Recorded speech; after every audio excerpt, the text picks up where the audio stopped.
Swayam Prabha. Digital India. Educated India.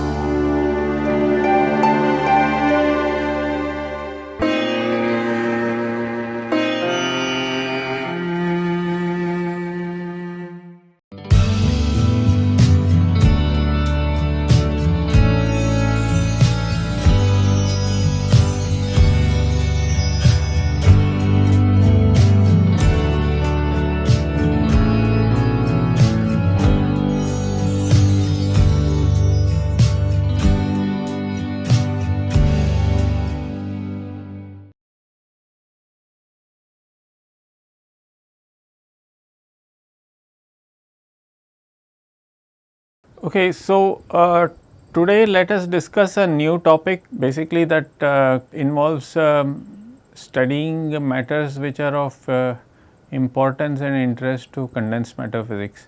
But before I do that, let me recollect where I had left off. That means I had stopped right here, where I discussed something called current algebra.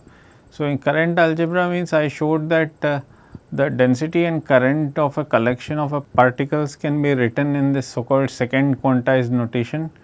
So, where you write it in terms of creation and annihilation of particles. So, you have operators that correspond to creating and annihilating particles at some point in space. So, that will enable you to rewrite the density of particle and current density in this way. So, 8.102 and 8.103. Now, I had also convinced you that these operators obey something called the current algebra, which is a closed commutation rule between the components of current and the density.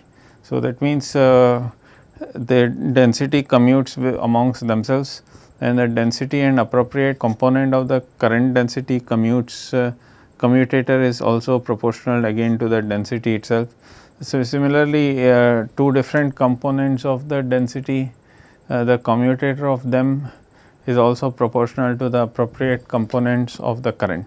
So, these are closed commutation rules in the sense that so if you look at density and current, the components of current as members of some family, the commutator, the mutual commutators between them at equal times, of course, they are themselves expressible in terms of the same family. That means you do not have to again invoke something new.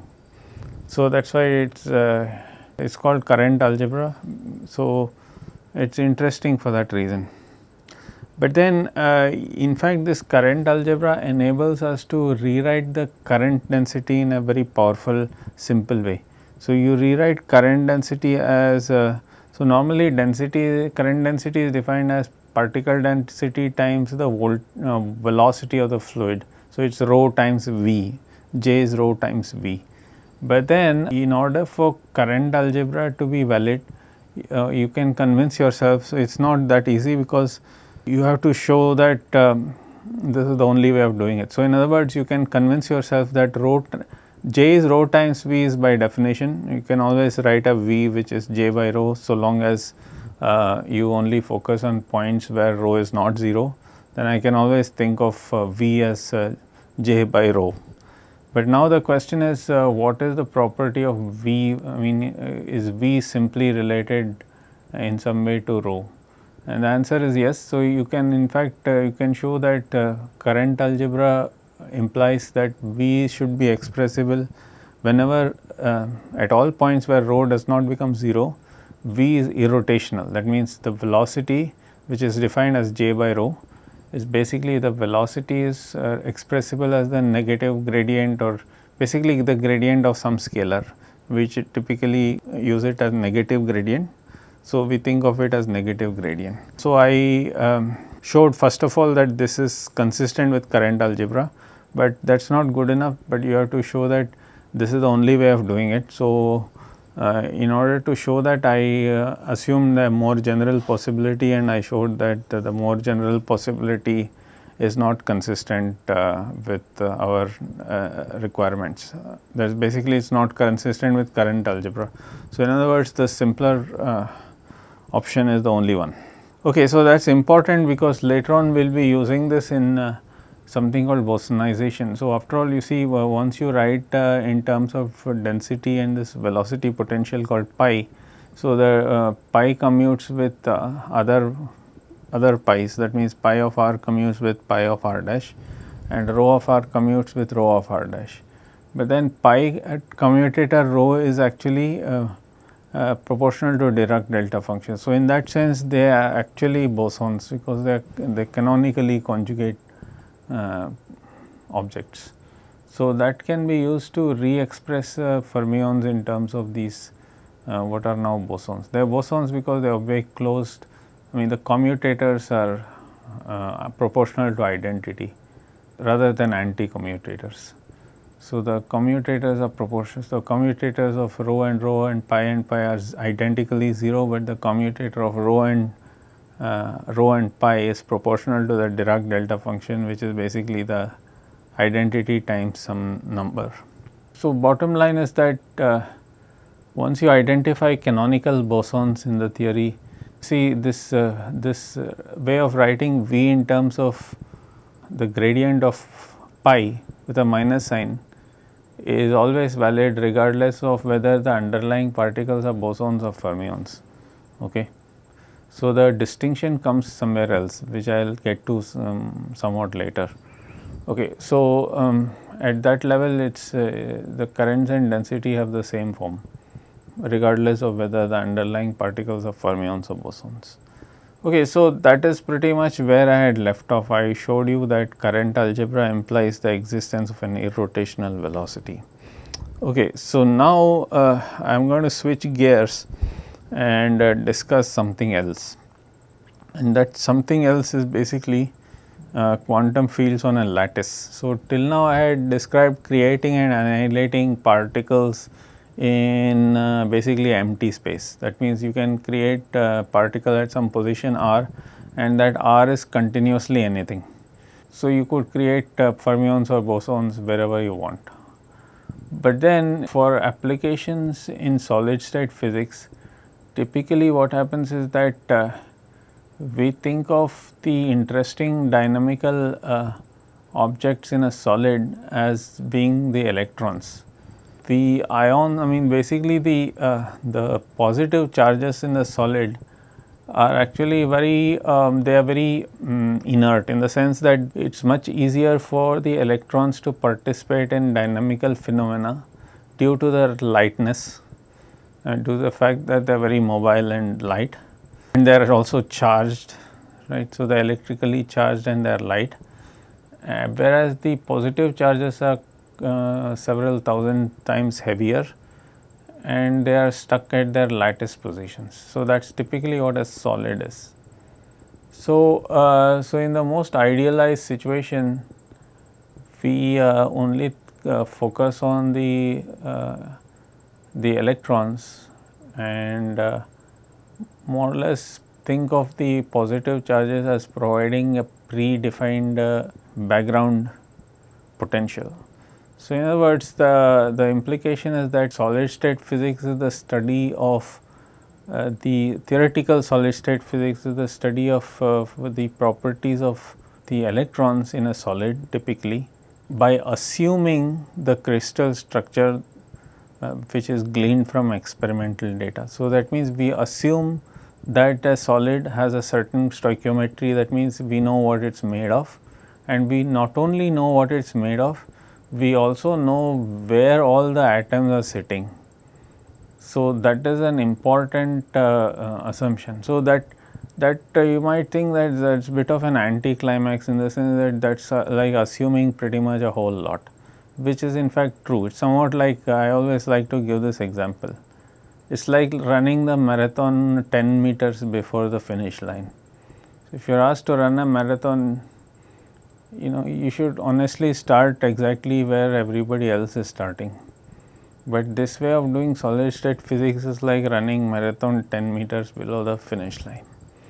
But a surprising amount of physics has been done using this sort of an approach, and for reasons that are somewhat mysterious, many times these types of approaches seem to suffice, in the sense that a lot of important insights about the nature of the solid can be gleaned just by starting that way and perhaps augmenting that type of an approach with some more ad hoc assumptions about the dynamics of the lattice. So, that is typically, for example, you introduce lattice vibrations. So, rather than first predicting where all the atoms are sitting, you assume where the atoms are sitting from experimental data like X-ray crystallography, and then you work out the vibrational modes of the atoms, and then you try and study the dynamics of the lattice that way. And that sort of thing is already quite complicated, and so it's not really fair to think of that as starting from the finish line. It's still not honestly starting from the starting point, but still it's somewhere midway. So, but that is still quite challenging, and that's how solid state physics has been progressing till now.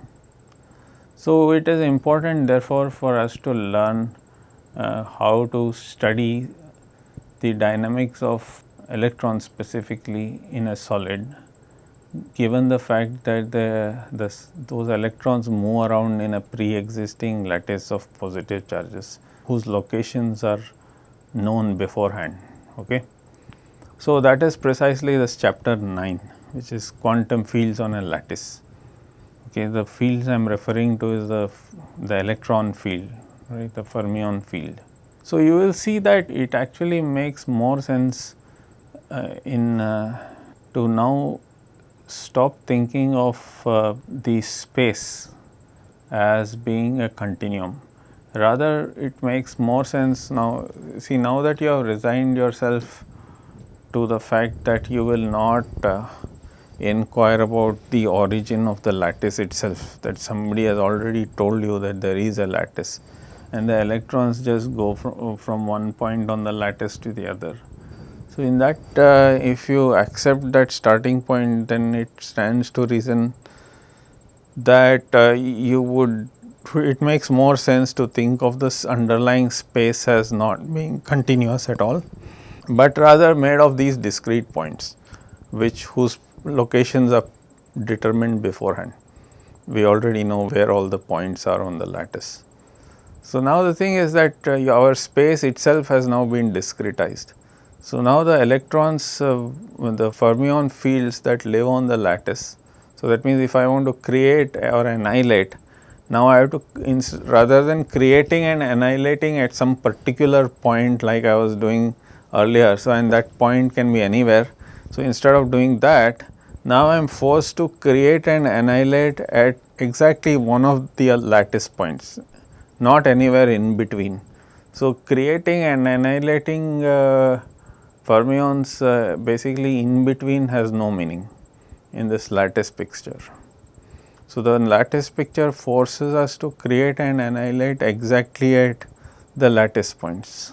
So, you will see, so you might think that is a rather radical departure from what you are accustomed to, and it becomes hard to swallow that until, at least for somebody like me, it is really impossible for me to accept that unless somebody shows me that there is a smooth logical link between my p squared by 2m plus v of r picture, which forces which basically tells me the particle can be anywhere it wants, and then going from there to this so called tight binding model. So, what I described just now, this sort of an assumption of that the electrons can either live on one lattice point or the other and nothing in between, that is called the tight binding model, okay, because it is tightly bound to one of those lattice sites.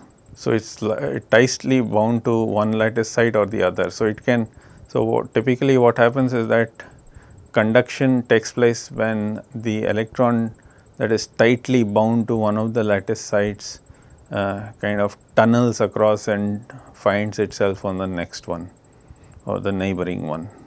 So, so that's called hopping. So, these are the kind of this is a sort of jargon that people use in this field. It's called hopping. Hopping is a kind of what is called kinetic energy for a continuum system is hopping in a lattice system. Okay.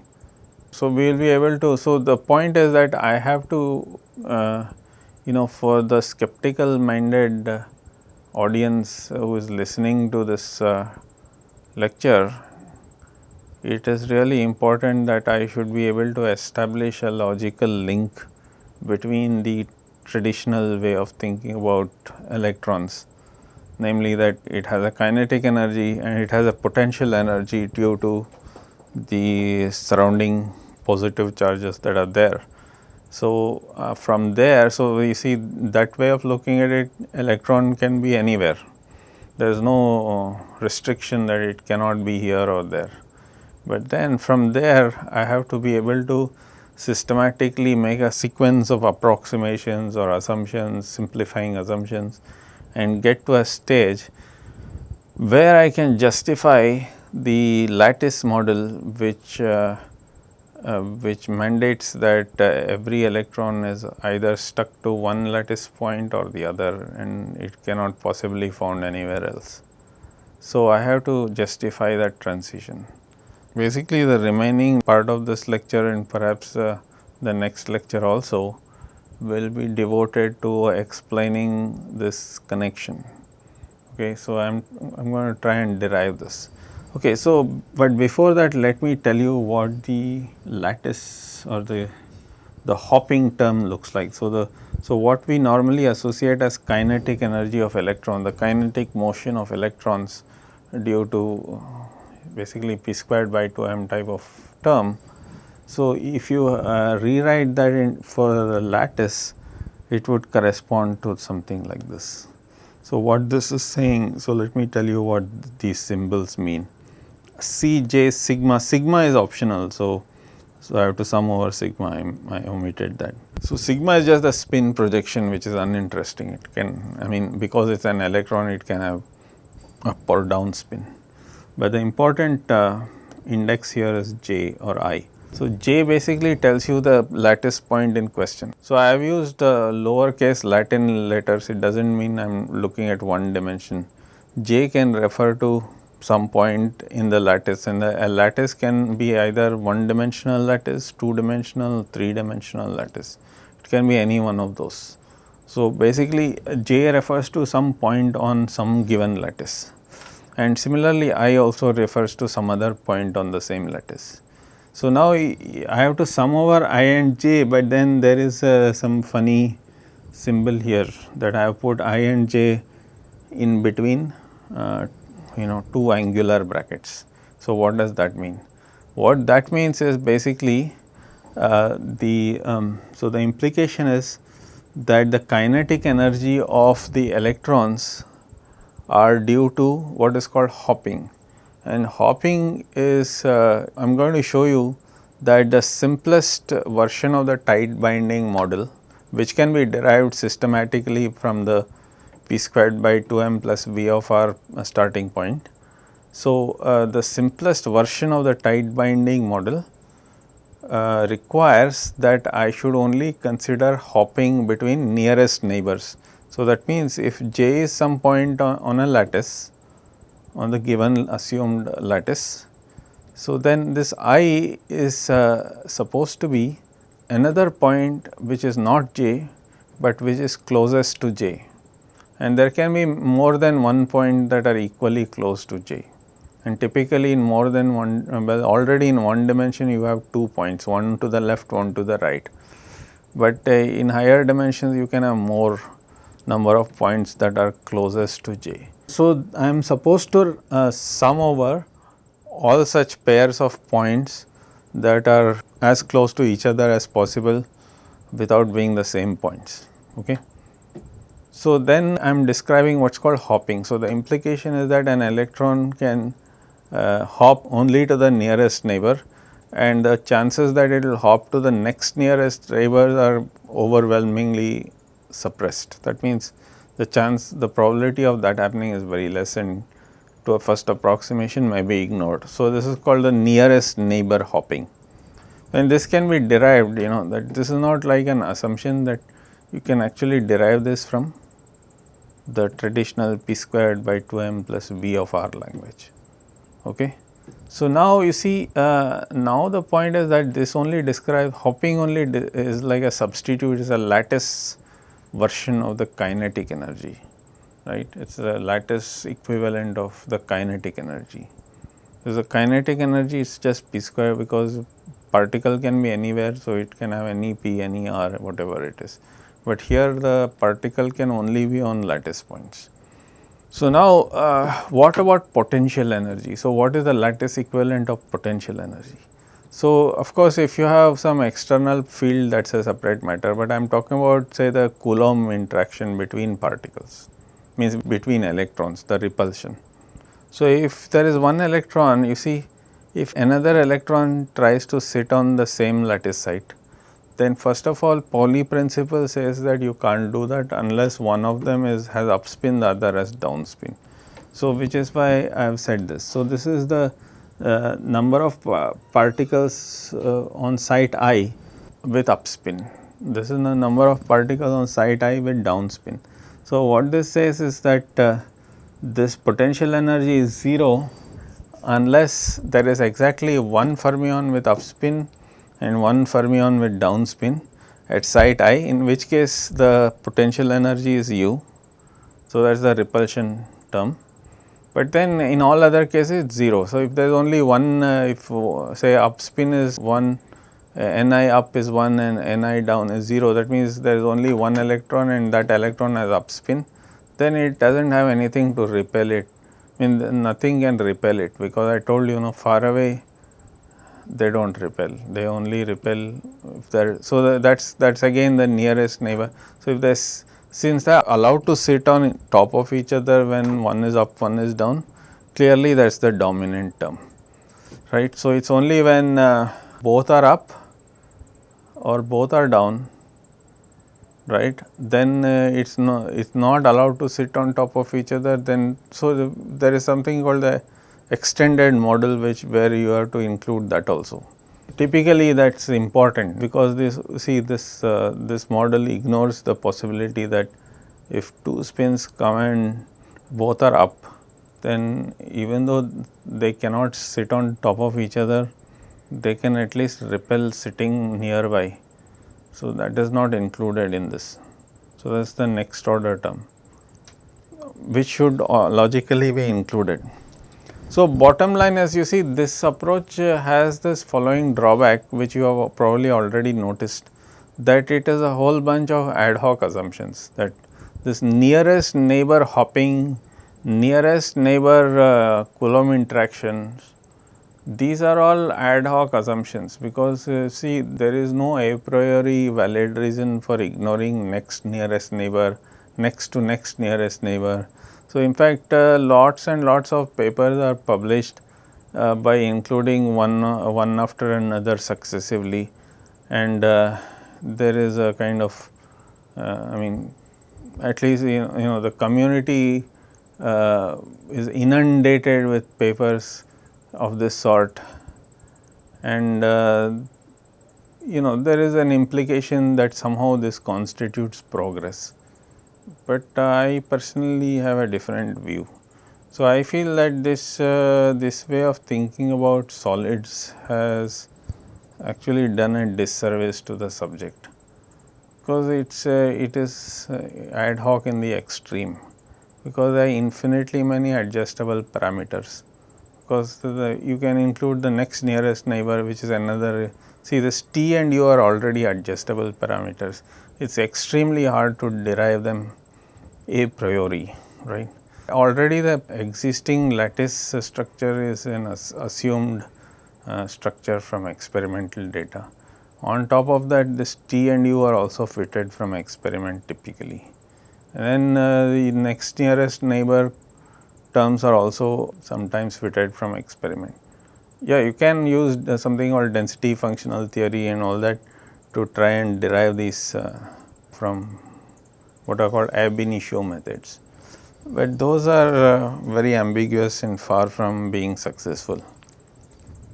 So, bottom line is that this sort of an approach gives you a model with infinitely many adjustable parameters. And you know, there is this famous mathematician von Neumann, who is known to have said also very famously that you give me 3 parameters, I can draw an elephant. You give me one more, I can make him wiggle his tail. So, bottom line is that you can describe any organism, any system you want if you have sufficient number of parameters in your model. So, that does not mean anything. So, it is just an exercise in curve fitting. So, those are not explanations, they are just wishful thinking. Unfortunately, a lot of condensed matter physics is mostly wishful thinking in disguise. Okay, but then given that physics, I mean the literature is filled with such approaches, we are forced to discuss them. But I am making these disclaimers because I feel that it is important for me to express my personal opinion as well. Okay, so question is, how do you that apart, I mean it is true that it has a whole bunch of parameters, but is it true that we can at least derive that whole bunch of parameters from first principles? We can know what they are, right? The next the hopping coefficient T, the on-site repulsion U, the next I mean nearest neighbor repulsion V. So, can all these be derived from some atomistic calculations of the the atomic structure of the atom that is sitting at the lattice sites? The answer is yes, but it is not easy. So, the question is, how do you do that? So, it is a long story, and I do not know if you have the stomach for it or the patience for it, but those of you who are somewhat unnerved and skeptical about this lattice approach to solids would probably be better off in paying attention to this. But those of you who just want to get on with it, who just want to learn how to use the lattice method to do practical calculations, who couldn't care less, just want publications, can just go ahead and skip this section. But then let me just get to this method. So, the idea is that you see, so imagine you have a collection of atoms sitting at some positions called Rn. So you have these, so there is a given lattice, okay, and this is some typical Rn. N is some discrete index which tells you where that lattice point is. Okay. So, now the thing is that what is sitting here is an actual atom. So, that is why it is called AT, AT means atom. So, this atom has its own Hamiltonian. So, this atom will have a nucleus which is positively charged, it will have a bunch of electrons that are going round and round that positive charged. So, it will have its own Hamiltonian. So, that Hamiltonian is basically a function of R and a P. Well, it is a function of several R's and several P's, but then I am now going to think of some typical R and typical P, because remember in the second quantized notation I will just have to pre-multiply by C dagger R and post-multiply by CR and integrate over R, and I would have accounted for all the electrons that are there in the atom. So, at this stage I am going to just select some typical electron that happens to be in that particular atom. So, if that is the case, then you see the Hamiltonian of, so if that atom is sitting at the origin, the Hamiltonian of the electron is basically HAT bracket R comma P. So, if that atom is at the origin, but if it is not at the origin, but if it is at some Rn, so if the atom is at the origin, the Hamiltonian is of the electron which is tied to this particular atom is HAT within brackets R comma P. But if that atom itself is at some other location called Rn instead of being at the origin, then clearly the Hamiltonian for an electron going round and round that particular atom is this one, where R is getting shifted by Rn. Okay. So, now if you add up all the locations of all the atoms, you will necessarily get the Hamiltonian of all the atoms put together. But then this ignores an important facet, and namely that the total Hamiltonian is not necessarily the sum of the Hamiltonians of all the atoms put together, because that assumes that the atoms do not talk to each other, that is, that there is no interaction energy between atoms. See, the atoms are electrically neutral because they are the equal number of positive and negative charges, that is fine. But then they can still interact with each other. Say for example, if if they all have dipole moments, then clearly they will interact pretty strongly with closer neighbors. But even if they do not have dipole moments, they can induce dipole moments on one another. So, that is called polarizability of polar. So, they can polarize each other and still interact. So, all those possibilities are there, and that is what causes bonding. See, the chemical bond is because if you place atoms on a lattice, if they strictly remain inert, they do not the electrons just interact with the nucleus of its own atom. It does not even acknowledge the existence of any other atom. Then clearly there is no concept of hopping, or there is no concept of chemical bonds or anything of that sort. So, but in nature we do expect all that. So, which is why we need to postulate that there is a further energy which is over and above whatever you see here. So, this further energy is basically a function of the position of the electron alone, and that basically tells you. So, the implication here is that the kinetic part is already taken care of by the atomic Hamiltonian.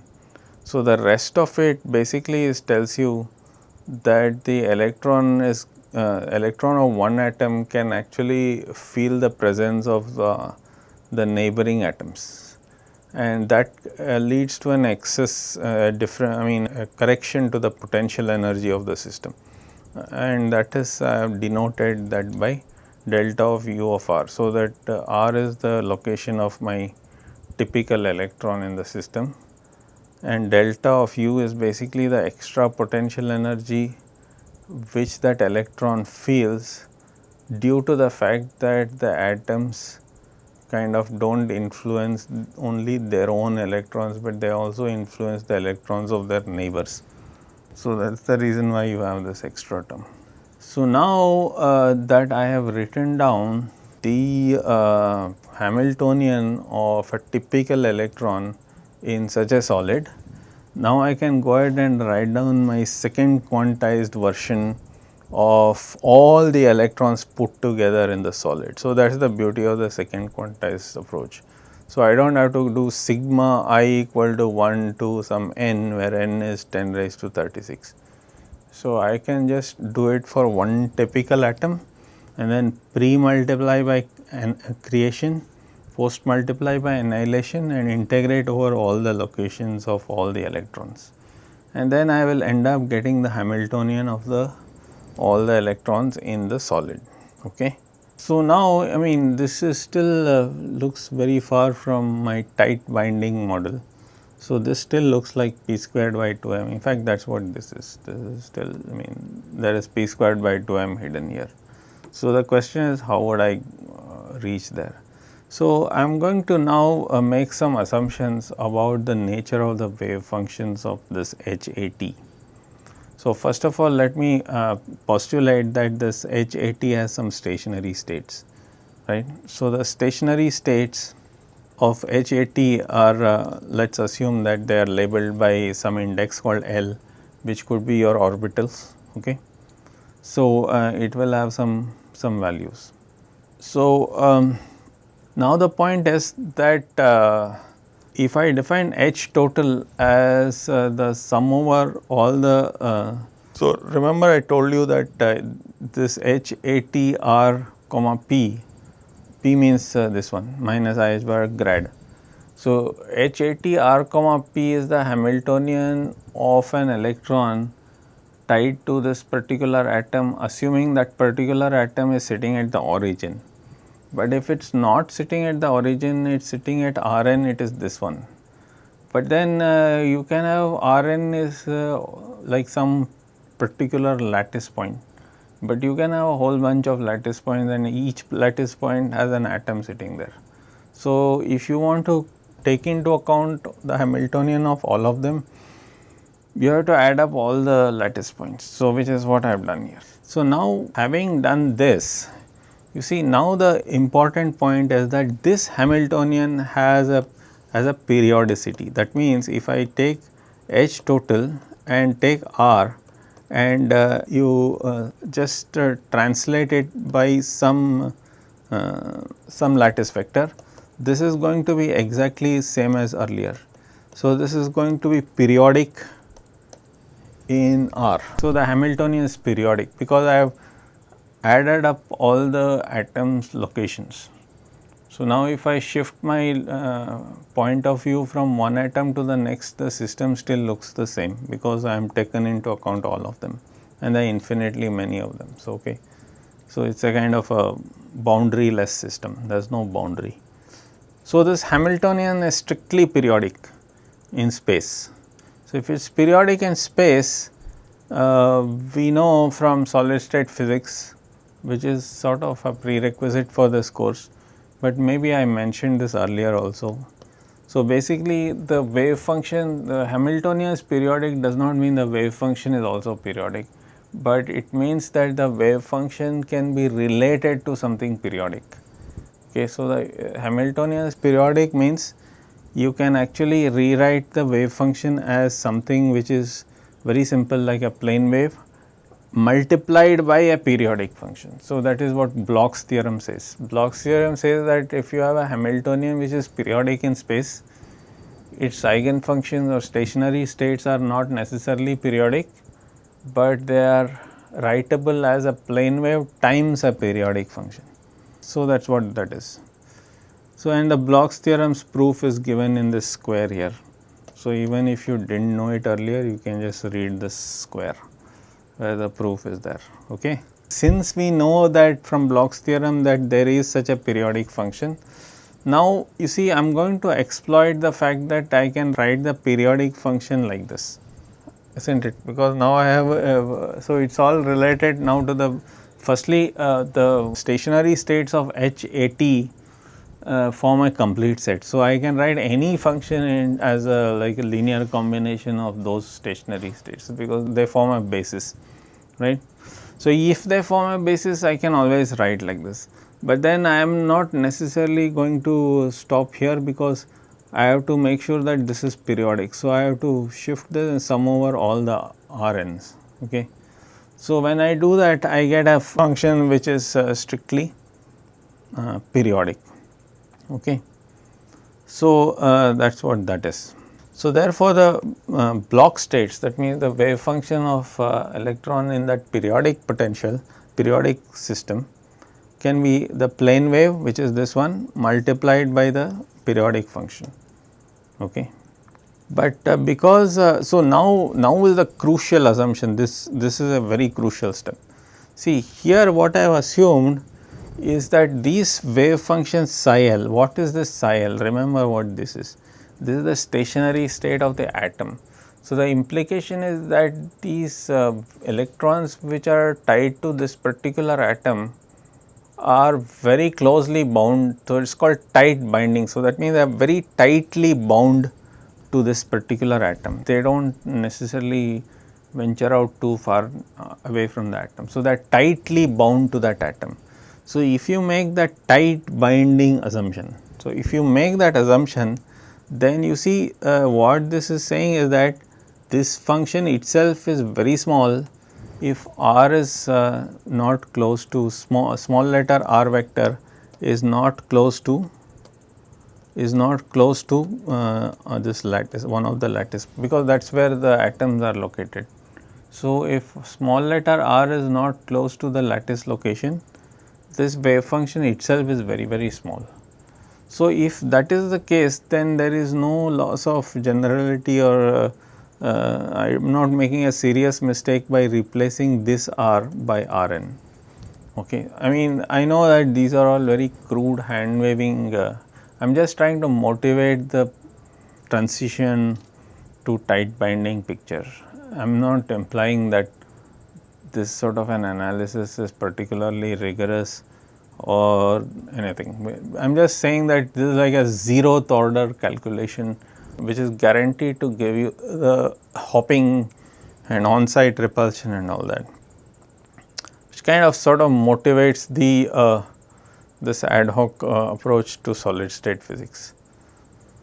I mean, it makes you sort of believe it more, but that does not take away from the fact that it really still remains theory with a large number of adjustable parameters whose ab initio meaning is not at all clear, and you have no means of calculating them very easily in a practical system.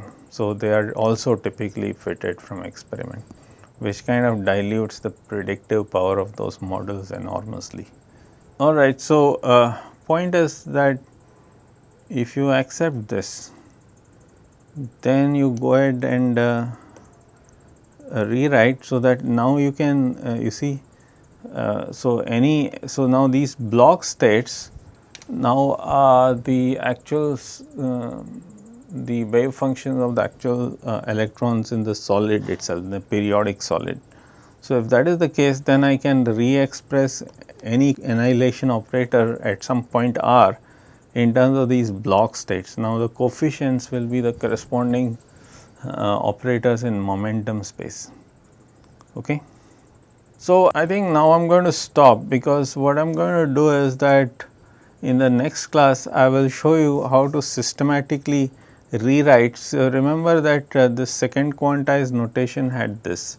So, I am going to rewrite this C's in terms of the block states. So, which will enable me to then make a transition to the tight binding model.